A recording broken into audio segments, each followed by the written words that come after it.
A paz do nosso Senhor e Salvador Jesus Cristo esteja com todos nesta hora e nesta noite. Aos que estão em casa, aos que vão assistir online, agora no live, e aos que vão então ter acesso a essa mensagem no YouTube, no dia em que for lançado. Boa noite a todos, que é o horário que estou falando, e boa noite também a todos que vão assistir. Bom dia, boa tarde, boa madrugada, qual seja o horário que você terá acesso a esta mensagem. Deus em Cristo abençoe.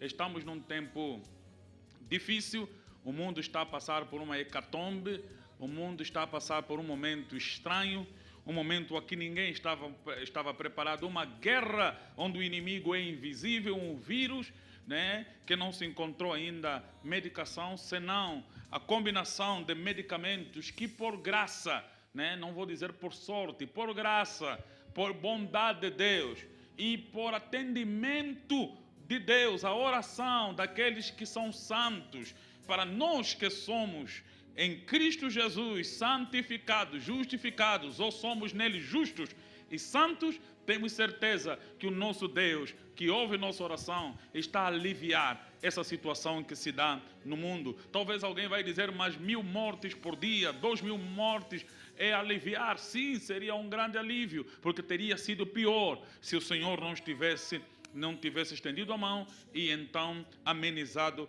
essa situação. E glórias ao nosso Deus, porque em África, que nas previsões da OMS seria pior, o Deus Todo-Poderoso tem surpreendido então a classe médica, a classe científica, porque Deus tem dado graça. Antes, os paludismos eram para nós, e até são até hoje, uma tragédia, mas os médicos então alegam que o uso de cloroquina, azitromicina, tornou os africanos quase que imunes para essa doença. E pela graça de Deus, estou a falar com os irmãos hoje, quando Angola não registra por 8 dias nenhum caso de Covid-19, permanecendo apenas em 19 casos, para a glória daquele que nos tem ouvido as orações. Deus seja louvado por uma boa manifestação de graça e bondade, por proteção. E assim também, Pai eterno, queria lhe pedir por consolação as famílias que tiveram perdido, Senhor, algum membro. E, Senhor, continue guardando, continue, Senhor, repreendendo essas enfermidades. Conceda, Senhor, à igreja oportunidade de pregar continuamente o Evangelho, para que mais vidas cheguem ao conhecimento da verdade. Traga a nós, Senhor, a Tua palavra, a Tua boa palavra, a Tua maravilhosa palavra, e nos abençoe nesta noite. A todos quantos estão a ouvir lá em casa, Senhor, que as Tuas mãos estejam estendidas, para que possa, pela palavra, ser introduzidos para uma nova dimensão da graça e do conhecimento do nosso Senhor Jesus Cristo, que nele crescemos em estatura, porquanto Ele é perfeito, o perfeito varão. Deus eterno, fale conosco, repreenda Satanás, arranca todo engano, traga e semeia toda a verdade, colhe-as de nós frutos maravilhosos ao nosso agricultor, e que na videira possamos estar continuamente ligados como ramos dignos do agricultor, do Pai que limpa, para que venhamos a dar mais frutos. Pai, traga a nós a Tua palavra nesta noite, no sacrosantíssimo nome de Jesus. Amém. Deus seja louvado. Vamos então entrar na palavra de Deus. E hoje é dia de quinta-feira, ou dia 16 de abril, quinta-feira. E os dias de quinta-feira na congregação Jesus são dias de estudo bíblico, estudos da palavra. E outra vez estou a voltar, ao texto da nossa meditação anual, que é o livro de Timóteo, 1 Timóteo, primeira de Timóteo, capítulo 2, versículo 1. Para quem já tem acompanhado a página da congregação, tem conhecimento de que este ano é declarado aqui o ano das orações, súplicas, intercessões e ações de graça, Então é sobre esse estudo que eu quero me situar nesta noite. É nesse estudo que eu quero me assentar. Embora eu já tenha pregado sobre ele, queria trazer uma outra perspectiva deste versículo hoje e domingo. Hoje e domingo queria poder então trazer uma perspectiva deste versículo. Então, para quem está em casa, tome sua Bíblia no primeiro livro de Timóteo, ou primeira carta a Timóteo, primeira epístola pastoral, escrita pelo apóstolo Paulo a Timóteo, no capítulo 2, versículo 1 e o 2. Hoje estaremos dando muita ênfase ao versículo 2 e então o versículo 1 e no domingo ao versículo 2, apontando então para as razões por que devemos orar, ok? Então, 1 Timóteo, capítulo 2, versículo 1, diz a palavra: admoesto-te, pois, antes de tudo, que se façam deprecações ou súplicas, orações, intercessões e ações de graça por todos os homens, pelos reis e pelos que estão em eminência, para que tenhamos uma vida quieta e sossegada, em toda piedade e honestidade. Amém? Admoesto-te, pois, antes de tudo, que se façam deprecações, orações, intercessões e ações de graça por todos os homens, pelos reis e por todos os que estão em eminência, para que tenhamos uma vida quieta e sossegada em toda piedade e honestidade. Pai, abençoe a tua palavra e nos permita ser abençoadas por ela nesta noite, no nome de Jesus. Amém. Se estivesse aqui a igreja toda, já teria dito: tomem vossos assentos. Mas, como já talvez você está a assistir sentado, que o Senhor lhe conceda um assento bom enquanto você ouve a palavra de Deus. Amados, nós estamos diante de um texto, ok, de Timóteo, que é uma exortação de Paulo, uma admoestação de Paulo, dado ou escrito a Timóteo, certamente para que Timóteo, sendo pastor, viesse também passar para a igreja aqui, ou que estava debaixo de sua autoridade, debaixo da sua orientação. Então, Paulo escreve para Timóteo concedendo muitas orientações, ok? Ele concede orientação à oração, que é o que vamos tratar agora. Paulo orienta, né, a abrangência da oração. Paulo mostra qual é a vontade de Deus em relação à abrangência da salvação, ok? Que Deus quer que os homens se salvem, que eles tenham o conhecimento da verdade e conheçam que não há outro mediador entre Deus e os homens, senão Jesus Cristo. Não é entre Deus e os judeus, é entre Deus e os homens. Isso quer dizer homens de todas as áreas, islâmicos, budistas. Não há outro mediador entre eles, a não ser Jesus Cristo, ok? E Paulo, neste capítulo, ainda fala sobre o método da pregação, né? Sobre os locais da oração, onde e como orar, né? Em todo lugar se deve orar, como se deve orar com as mãos santas levantadas, ok? Isso no versículo, né? Versículo 8, Paulo então fala como se deve orar e onde se deve orar. Como se deve orar? Em todo lugar.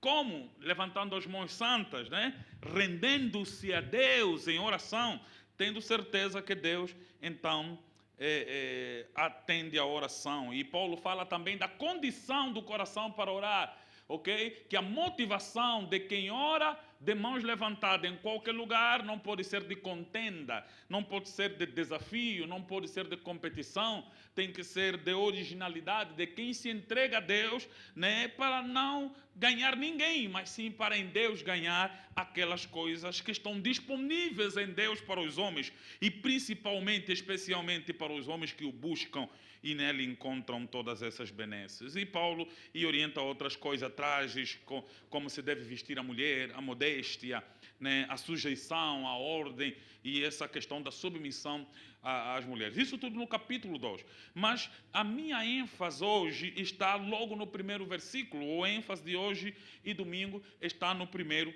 versículo e no segundo, ok? Então, calmamente vamos falar sobre estes dois versículos, né? Hoje e domingo. Primeiramente, eu fiz essa leitura simples aqui, ok? Rápida, para deixar claro que Paulo estava então a tratar com uma questão espiritual, com uma questão de espiritualidade, certo? Em como nós devíamos nos posicionar espiritualmente em Deus, nos posicionar espiritualmente para com as necessidades, ok? Da vida, as necessidades da existência.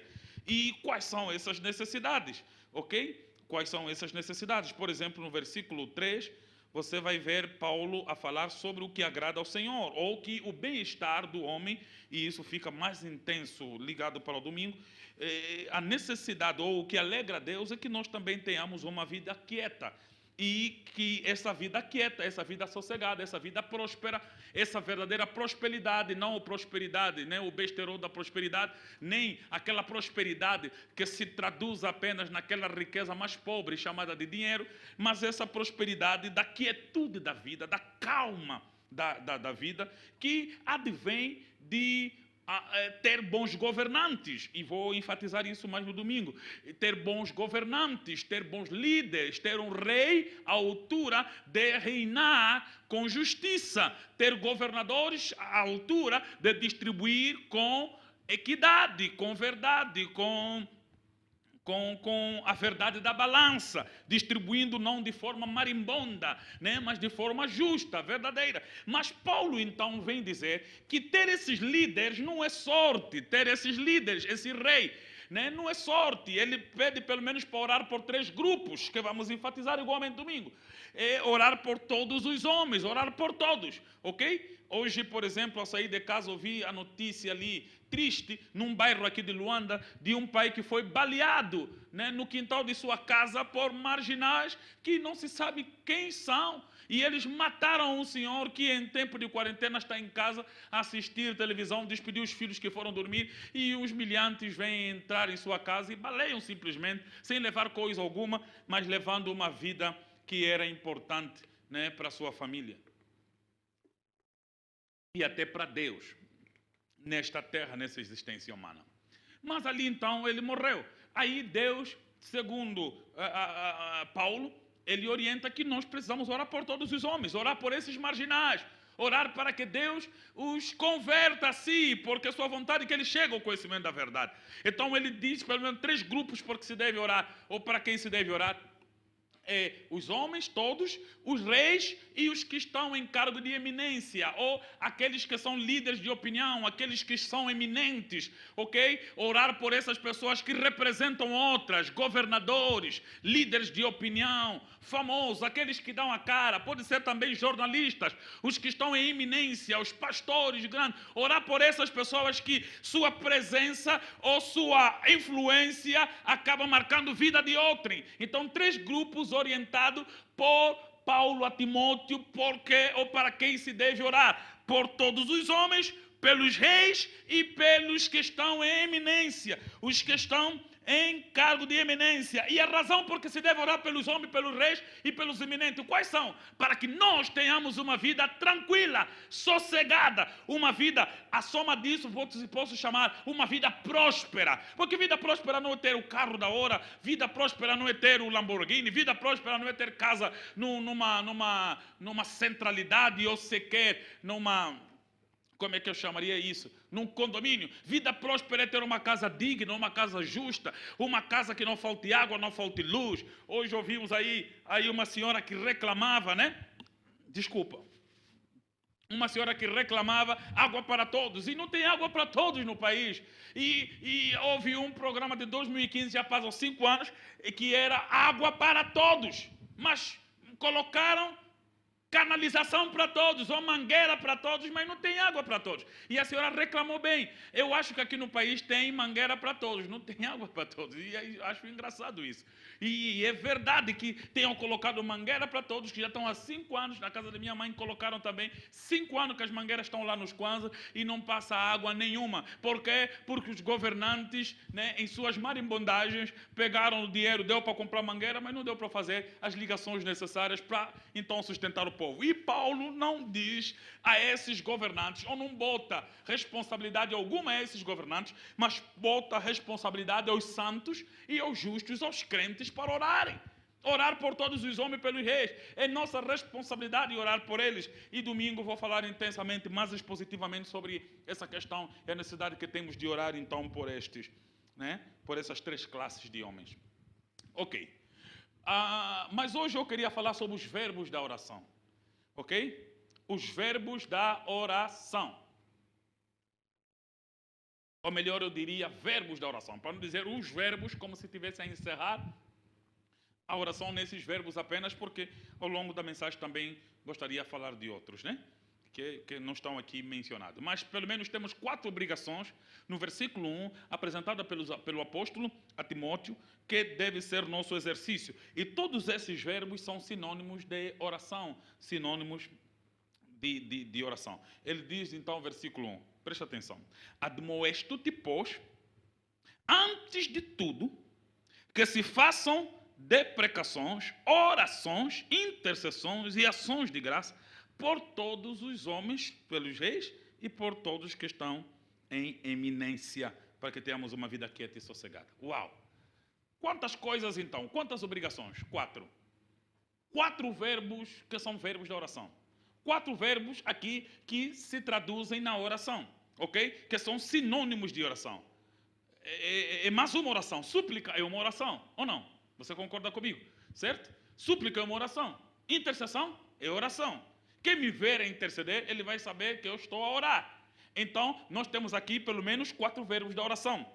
Orar com súplica, orar com orações, orar com intercessões e orar com ação de graças, ok? Então, temos 4 verbos da oração. E esses 4 verbos da oração precisam ser usados pela igreja. São obrigações dos santos. Se quisermos ser prósperos, não basta apenas lançar sementes.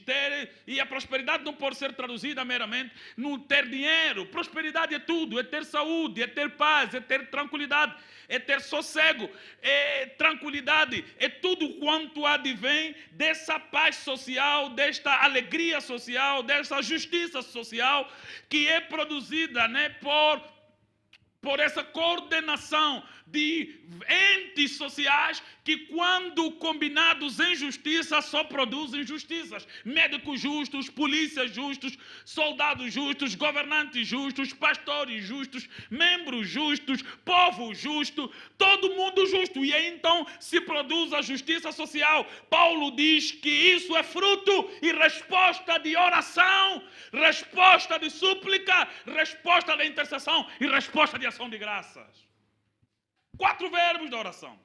E Paulo escreve dizendo: eu admoesto que se façam. O verbo é fazer. Então orar não é outra coisa contrária a fazer. Então orar é fazer orações, fazer súplicas, fazer intercessões e fazer, aqui vai entrar redundância, fazer ação de graça, porque ação já é fazer, né? Então, fazer ação de graça, só dar graças, ok? Dar graças a Deus, ser gratos, louvar, são verbos da oração. Então vamos começar com o primeiro verbo. Paulo orienta que se façam súplicas. O que são súplicas? Deprecações. O que são deprecações? O que são súplicas então? Paulo orienta, essa é a primeira obrigação da igreja. Quer ter uma vida sossegada, quer ter uma vida tranquila. Glórias a Deus, porque Angola saiu de um domingo de oração, ok? Com todas as críticas inerentes, mas saímos de um domingo de oração nacional.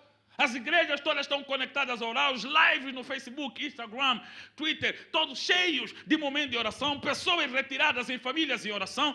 Por quê? Porque entendemos a orientação bíblica. É vontade de Deus que haja salvação para todos os homens, e deixa aplicar isso, é vontade de Deus que haja salvação em Angola da praga do coronavírus. É vontade de Deus, sim, é vontade de Deus, mas qual é a vontade que nós temos que venhamos a ser livres disso? Para que nós entremos e tenhamos acesso à vontade de Deus, precisamos fazer o que Ele nos orientou em Sua palavra, e a primeira coisa é súplica. Súplica é mais um verbo da oração que tem a ver com rogar, que tem a ver com aquele momento em que a pessoa cai aos joelhos, suplica. Suplicar é como ela carrega, né? Vou falar muito de verbos hoje. Ela carrega muito o verbo insistir, o verbo persistir, o verbo, né, no negativo, não desistir, certo? Então isso é súplica. Súplica é quando a mulher fenícia continuou atrás de Jesus, mas mesmo quando não lhe deram atenção, ela continuou atrás suplicando. Eu te suplico, atenda minha filha. Isso é súplica. Súplica é o momento em que nós caímos diante dos joelhos de Deus, dos joelhos do Todo-Poderoso, de joelhos diante do Todo-Poderoso, de joelhos diante dos pés de Deus, e então suplicamos. Suplico, rogo, é rogar. Amém. É rogar. Jeremias chamou esse verbo suplicar de outra maneira. Clamar. Clama-me e responder-te-ei. Anunciar-te-ei coisas grandes e firmes que não sabes. Está ali, Deus está a dizer, suplica, clama. Suplicar entona a voz. Suplicar bate a porta, não desiste. Olha só, falando de verbo de oração, quando nós vamos ver o que Jesus ensinou em Mateus, né? Em Mateus 7, Jesus deixa claro mais 3 verbos de oração. Quais são esses? Pedir, buscar e bater. Ok? Jesus estava a ensinar sobre oração e então colocou 3 verbos de oração em Mateus 7. Okay? O verbo pedir, o verbo buscar e o verbo bater. Nesses verbos são diferentes. Ok? O verbo pedir, ele é muito mais semelhante ao verbo orar, ok? Orar é pedir. É a definição simples da escola bíblica dominical. Orar é falar com Deus, certo? Orar é pedir algo a Deus, amém? E a oração é completamente cheia. Mas aí vai o verbo buscar. Buscar exige movimento. Buscar tira a pessoa que busca do lugar em que está para que ele vá ao lugar onde ele quer ou onde ele vai encontrar o que ele busca. Certo? E o verbo bater é o verbo da insistência, é o verbo de quem não desiste. Então são verbos que Jesus explica: pede e recebereis, busca e encontrareis, bate e abrir-se-á. Porque o que pede recebe, o que busca o encontra e o que bate se abre. Jesus fala de orar, mas usa então 3 verbos ao mesmo tempo, que são verbos da oração. E o verbo bater é verbo da súplica. É verbo de quem suplica, embora também esteja na intercessão. E depois eu explico a razão quando falamos da intercessão. Então suplicar é isso. Suplicar é não desistir. Suplicar é insistir. Mas alguém vai dizer, mas Deus é bom. Se Deus já sabe que eu estou a lhe pedir, por que Ele então deixa eu suplicar? Primeiro, a súplica tem algumas manifestações do próprio caráter de Deus. Ou na súplica eu tenho acesso ao caráter de Deus, ou ao caráter de Deus revelado. E qual é o caráter de Deus? Quando nós, por exemplo, olhamos para Deus, sabemos que Deus é um Deus justo, ok? E aí a estudar Jesus falando da parábola do juiz injusto, Jesus coloca uma mulher que vai ter com o juiz injusto, e de tanto barulho que ela fez para o juiz injusto, o juiz injusto disse assim, essa mulher está me fazendo muita confusão, vou só lhe atender para não me incomodar mais, ok? Por que Jesus estava a dar várias vezes esse momento? Que o amigo, se não abrir a porta por ser amigo, vai abrir por causa da importunação do barulho. Porque ali está revelado um caráter de Deus. O caráter de Deus não é apenas visto no seu amor, mas também é visto na sua justiça. E a justiça de Deus não é apenas revelar sua grandeza, é revelar quão grandes são as sedes que Ele mesmo semeou dentro de cada um de nós.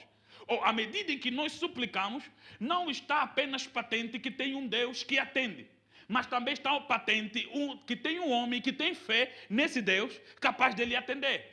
Então, a súplica revela isso, revela a certeza de haver crentes que acreditam que se Deus não atendeu hoje, vai atender amanhã. Que Deus não atendeu amanhã, vai atender depois de amanhã. Mas a insistência faz com que o crente, nesse ato da súplica, revele que ele tem certeza que Deus existe e que Ele mesmo é galardoador daquele que o busca. Então, a insistência não é um certificado de que Deus não atende, mas sim uma alegação minha de que eu tenho certeza que Ele atende, de tal maneira que se Ele não me atendeu hoje, é que Ele não agiu como Ele agiria. Mas eu vou ir ter com Ele de novo amanhã, porque eu tenho certeza que o verbo atender é um verbo de Deus. Então a minha súplica revela e reflete minha fé em Deus, minha convicção nele. É por isso a mulher que ia atrás de Jesus, correndo e pedindo, suplicando. Os discípulos ficaram cansados. Disse, mestre, ele atende só, ele atende. Jesus disse, não é bom deitar o pão dos filhos aos cachorros. A mulher não calou, foi. Insistiu. Eu fui enviado só às ovelhas perdidas da casa de Israel. Por favor, mestre, ele atende. E a mulher sempre insistindo. Aí quando chegou a Jesus, Jesus lhe disse, não é bom deitar o pão dos filhos aos cachorros. Sabe o que ela respondeu? Mas também os cachorros comem das migalhas que caem da mesa do seu dono. Jesus ficou chocado com aquela fé. Jesus elogiou aquela fé. Jesus, depois de ver aquilo, lhe atendeu a súplica, não com migalhas, mas com pão, não lhe deixando debaixo da mesa, mas lhe colocando assentado na mesa e comer lado a lado com ele, não lhe deixando na margem da história, mas lhe colocando nas escrituras pelo Espírito que a inspirou, porque aquela mulher entendeu que esse Senhor que parece estar a me ignorar, é aquele que atende todos quantos suplicam. Eu não vou parar de gritar. Olha, Bartimeu fez a mesma coisa, ficou no caminho, todo mundo diz, cala. Não, esse aqui atende a súplica. Não desista de suplicar por todos os homens, pelos reis, pelos que estão em eminência, para que tenhamos uma vida sossegada. Mas eu já estou a orar, não aconteceu nada, insiste em orar. Mas eu já orei 3 dias, continue a orar. Orar não é para orar, não é para dizer orei. Orar é para dizer estou a orar. Orar não é para dizer já orei. Orar é para dizer ainda continuo a orar. E ora com súplicas. Suplica, porque no momento que você suplica, você declara firmemente que eu sei que Deus existe. Se eu orei e não me atendeu, não é porque Deus não existe, talvez porque a minha oração ainda não existe tanto o suficiente para receber a resposta. Eu vou orar um pouco mais. E ainda saber que quanto mais você ora, se você não recebe a resposta da oração, você recebe a bênção de ter orado. Quando você ora, se você não recebe a resposta, você recebe a bênção de ter orado, porque orar é como tomar banho. Orar é como tomar banho, não é apenas ficar limpo, você tem o prazer de ter banhado. Oh, glórias a Deus. É como comer, não é só ficar repleto, é o prazer de ter comido. Então quando você ora, mesmo quando a resposta ainda não veio, só o prazer de ter orado já é um grande prazer. É como quando vou para o banho, eu vou para ficar limpo, mas tomar banho é prazeroso, orar é prazeroso, ainda não recebi resposta, mas ter orado já foi resposta, porque é prazeroso. Então suplica, e então ele diz que se façam súplica de pregações, e que se façam orações, parece haver aqui redundância, mas aqui a oração sugere essa conversa com Deus, onde o verbo pedir possa vir a ser um verbo sinônimo, ok? E orar não é meramente desejar alguma coisa de Deus. Orar é desejar o próprio Deus. Orar é relação com Deus, ok? Orar, vou colocar assim, orar é um verbo da oração. Você percebe? Orar é um verbo de oração. É um momento em que você conversa com Deus. Há momentos que você conversa com Deus, não porque você quer uma resposta dele. Há momentos que eu entro para o quarto de oração, eu não sei o que é que eu quero pedir, mas eu entro para conversar com Deus. Eu entro para lhe dar glórias, eu entro para lhe exaltar. Eu entro para ter um momento bom com ele. Só que esse versículo, ele fala que aqui tem que se entender assim esse versículo, completamente ligado. A divisão dos versículos em números, se for retirada, ela vai ser colocada assim, né? Se façam súplicas por todos os homens, pelos reis e pelos que estão em eminência. Se façam orações por todos os homens, ok? Então aqui a oração é por alguém, ok? É fazer oração por alguém. Então quando eu entro para orar, a Bíblia aqui está a dizer suplica, ou vou colocar assim, roga por todos os homens. Depois diz assim, ora ou pede por todos os homens. Pedir é o momento em que você especifica o que você está a pedir a Deus, certo? Você está a orar por quem? Por todos os homens. Está a orar por quê? Qual é a razão do teu pedido? Então a oração não pode ser uma chuva onde eu entro e eu não conheço nem as gotas que me molham. Eu preciso falar especificamente. Nessa altura, minha oração por Angola é que ela esteja livre do Covid-19 e a economia não entra na recessão, né? Completamente trágica ao ponto de colocar o país numa profunda falência. Essa é minha oração por Angola. É oração que os angolanos não entram em crise e que nenhum angolano mais fica doente dessa doença. E glórias a Deus, 8 dias que nossa oração sobre essa questão está sendo atendida. Então, nós precisamos ter a coragem de especificar por que estamos a orar e qual é o nosso pedido. E aí, faça a oração. Esse verbo orar aqui está implicitamente apontando para o pedido que eu faço por todos os homens. O pedido que você faz pela mãe, o pedido que você faz pelo pai. Até aconselho algumas pessoas sempre que me vêm pedir oração, eu peço para escrever uma carta de oração, onde você vai colocar o pedido. Então aprenda a especificar qual é a oração que você está a fazer. Amém? Aprenda a especificar qual é o teu pedido. Pedi e dá-se-vos-á, porque o que pede, recebe. Você vai receber a resposta da tua oração, mas aprenda a ser específico com as questões que te levam a orar e a pedir alguma coisa. A razão que te leva a pedir, especifica. E isso vai ser maravilhoso. No dia em que você receber a resposta, por exemplo, para aqueles que escrevem suas orações, o dia que você receber a resposta, você terá certeza que aquilo foi resposta de Deus. Porque há muita gente que já orou algo que Deus lhe atendeu hoje, ele esqueceu. Ok? Por exemplo, o pai de João Batista, ele orava muito por filho, na altura quando jovem. Mas Deus nunca lhe deu filho, nunca lhe atendeu. E ele ficou um sacerdote velhinho, sua mulher velhinha, quando então lhe aparece o anjo a falar que ele teria um filho, e ele já havia se esquecido das orações que havia feito. Deus disse, mas eu conheço todas as orações que você fez, eu conheço a tua fidelidade. Ainda que você se esqueça da tua oração, Deus não se esquece da resposta. Ainda que você se esqueça do que você pediu, Deus não se esquece do que vai dar. Por isso eu aconselho muita gente a escrever seus pedidos, para que então fique claro no dia que Deus te atender, que aquilo não foi sorte, aquilo foi uma resposta.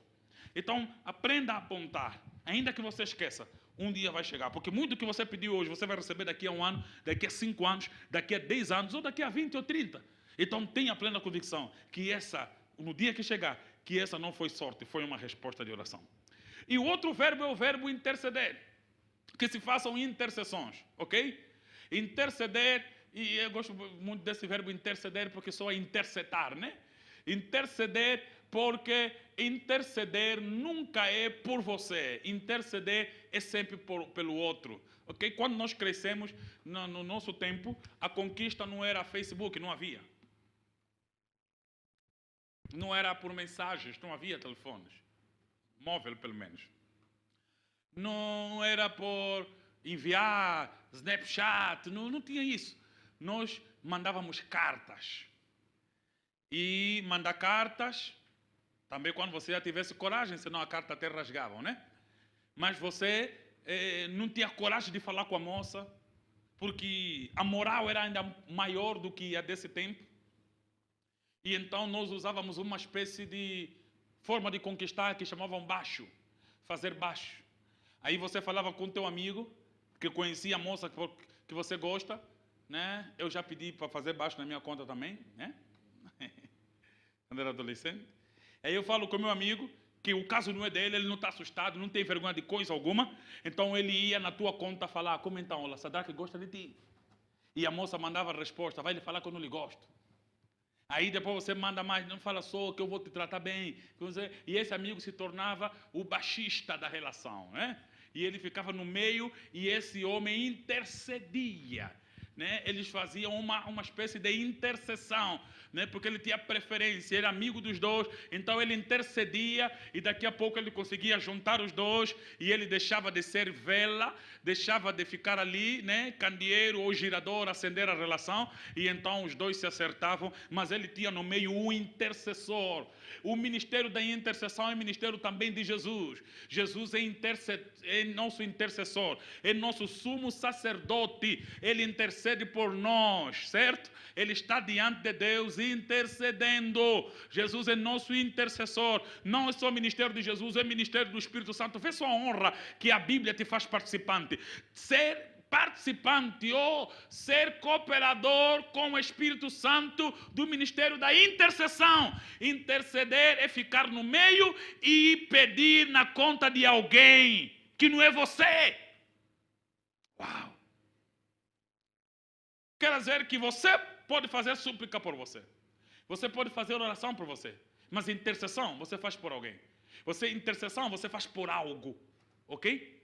Aí então interceder é você intermediar. Por isso a Bíblia diz que o Espírito Santo intercede, né? Nós não sabemos orar como convém, mas o Espírito Santo intercede com gemidos inexprimíveis. O Espírito Santo é o ajudador das nossas orações. Ele se coloca na intercessão, e a intercessão dele é de gemidos, ok? A intercessão é de quem lamenta, de quem chora, de quem intermedia, de quem se coloca no meio. Agora, existe alguma característica no intercessor?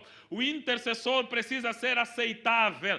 O intercessor precisa ser propício. Por exemplo, Jesus, ele intermediou a nossa salvação, criou a ponte entre nós e Deus, nos deu acesso ao lugar santíssimo, rasgou a separação que havia, anulou a distância que havia, ele se colocou no nosso meio como nosso intercessor, mas Jesus teve que ser como homem propício e como Deus propício. Deus precisava aceitar Deus e os homens precisavam aceitar homem. Essa é a razão porque Jesus é Deus e é homem. Homem para que o homem aceitasse e Deus para que Deus o aceitasse. Ele é Deus que fala com Deus e é homem que fala com os homens. E nessa intercessão, ele nos conectou. Então, quem intercede por todos os homens, ele precisa ter algo, precisa se identificar com a razão ou com o facto que lhe leva a interceder.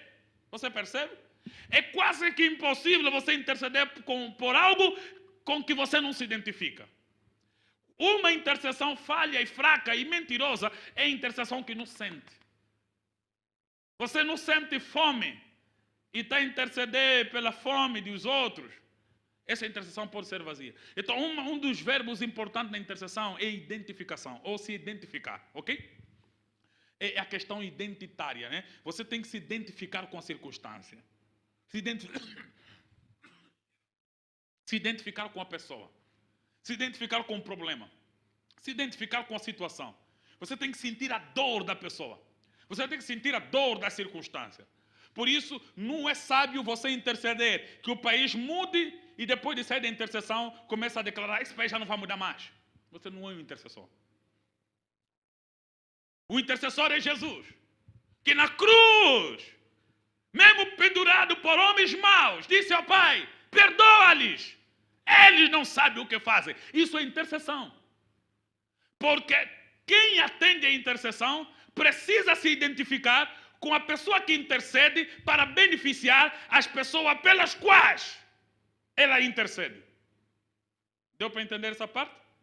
A pessoa que intercede precisa ser aceitável à pessoa. Deixa eu dar um exemplo para não ser definição. O moço que ia fazer baixe nas moças que nós queríamos, na moça que nós queríamos, na jovem com quem eu queria casar, o moço que ia fazer baixe, que ia contar, olha, falando, então gosta de ti. Ele tinha que ser amigo da moça e meu amigo ao mesmo tempo. Vocês percebem? Da mesma maneira, quando a Bíblia diz, se façam intercessões, quem intercede tem de ser amigo da pessoa que intercede e precisa se identificar com as pessoas pelas quais intercede. Eu, por exemplo, estou a orar pelo mundo. Por quê? Porque eu estou a interceder a Deus, me identifico com Deus que é meu Pai, e me identifico com o mundo onde eu vivo, porque os humanos são meus irmãos de humanidade, de existencialidade.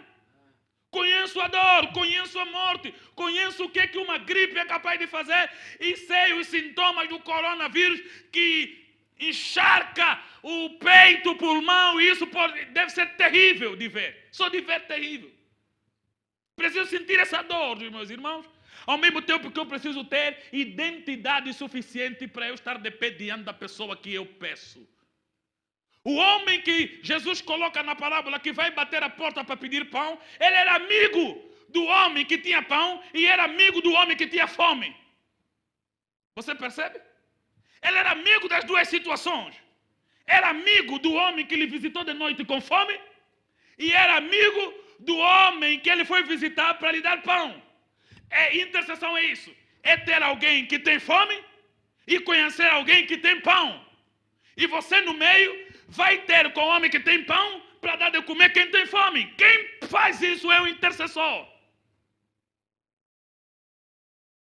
Ai, que Deus levante homens que intercedam, que tenham comunhão com Deus e sintam a dor dos homens, que intercede pelo vizinho que ainda não foi salvo, que intercede pela mãe que ainda não foi salva. Mas para você interceder, você tem que ser salvo.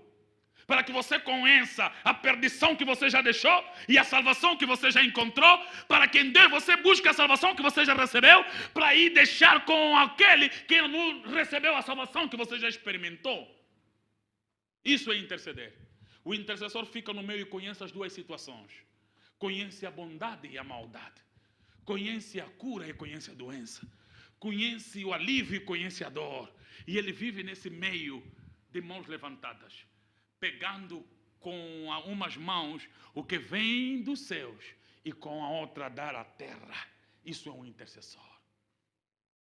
E a Bíblia diz, mano, temos que interceder por todos os homens. Quem vai fazer isso? Se você está ali, Deus te abençoe e te faça um intercessor. O intercessor tem que aprender a sentir a dor da circunstância porque ele ora. Ele tem que chorar. Ele tem que intermediar. Imite Jesus, é o supremo intercessor. Participe e aprenda com o Espírito Santo. Ele é professor da intercessão.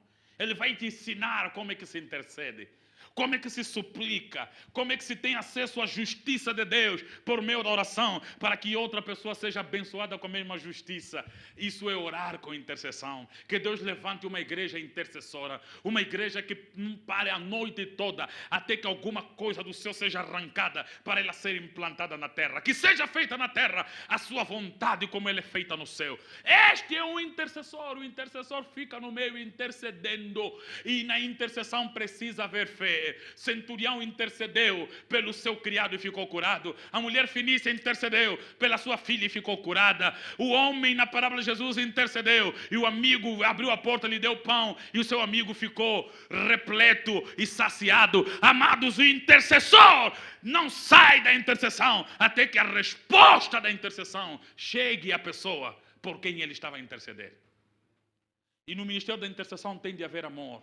Você tem que amar a pessoa por quem você intercede. Ame todos os homens, ame os reis. Não fica a falar só mal do presidente, presidente João Lourenço, pai, já não vai mudar. Se você é o intercessor, você tem que ficar mudo. E as coisas tristes têm que te deixar triste também. As coisas difíceis que as pessoas fazem têm que te deixar agoniado. Não celebrando, não ficando aí a abrir a boca, a fofocar e a contar. O intercessor não fica a botar fofoca, não fica a falar mal das outras vidas. Quando vê uma situação difícil, ele se agoniza, se agonia, ele fica triste, ele rasga o coração, ele cai de joelho, ele chora e pede por misericórdia. Ele se coloca no meio entre o homem que vai ser esfaqueado e o homem que tem faca. Diz, por favor, não faz isso, não faz isso. O homem que tem faca diz, ele tem que morrer, mas o intercessor fica no meio, não faz isso, tem misericórdia. Aí o homem que tem a faca só não mata o homem que cometeu o crime, porque tem um intercessor no meio que ele aceita, que ele ouve a lhe dizer, não faz isso. Então, se Deus ouve tua oração, se você é justo e a tua oração pode muito ter seus efeitos, se coloca como um intercessor, porque Deus que te aceita, por te aceitar a oração, vai aceitar a vida e vai curar a doença até daquele que ele não aceita. Esse é o ministério da intercessão, ok? O ministério da intercessão é ministério realizado por alguém que é aceitável e que suplica por alguém que ainda não é aceitável. E Deus aceita o que não é aceitável por causa de quem, sendo aceitável, se colocou como intercessor. É ali que você vai orar pelo teu pai mesmo que ele bebe. Você vai orar pela tua irmã mesmo que ela se prostitui. Você vai interceder por eles mesmo que eles ofendam a Deus. Mas você vai se colocar. Deixa eu te dar um último exemplo para falar de ação de graça. Abraão estava a interceder. Abraão estava a interceder pelo seu sobrinho Ló. E então decidiu interceder também pela cidade toda de Sodoma. E Deus disse a Abraão, eu vou destruir Sodoma, não vou deixar ninguém. E Abraão disse, por favor, Deus, deixa só ser ousado. Posso interceder, pai? Embora Abraão não chamava pai, mas posso interceder? Aí vai, o que é? Deus, se tiver 50 homens, destruirás a cidade? Disse, não, se tiver 50 homens justos, não destruirei.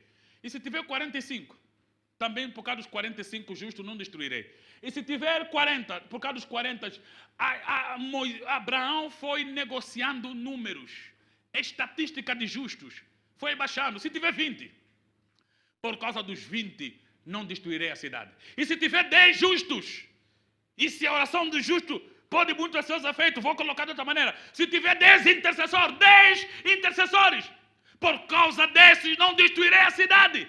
Mas infelizmente Sodoma e Gomorra não tinha nem 5 intercessores. não tinha nem 5 justos. O que estava era Ló, com sua mulher que se manifestou depois injusta, e as suas 2 filhas. Triste, triste. Um só justo, uma só casa justa. E então, como Deus não podia salvar aquela cidade por causa dos justos, salvou os justos por causa da sua graça. Tirou Ló de lá e destruiu a cidade. O que é que nós temos feito? Temos intercedido pela nossa família? Interceda. Chore por ela. Se coloca, mas a minha família não é aceitável, meu irmão bebe muito, meu tio é assaltante, meu irmão é... Amados, o intercessor se coloca no meio e Deus vê a família por meio de você, intercessor, porque você é aceitável como justo e a tua oração pode muito em seus efeitos, então Deus aceita a tua família, não porque ela é aceitável, mas por causa do nome de Jesus e por causa da tua oração. Deus então, por meio dessa oração, aplica a salvação, porque essa é a vontade dele, que todos cheguem ao conhecimento da verdade.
Louvor é uma fidelidade, adoração é uma fidelidade, gratidão é uma fidelidade. Quando você, mesmo recebendo pouco, você já dá ação de graças, você começa então a acelerar a manifestação de graças muito maior, porque nele, em Cristo, nós crescemos de glória em glória.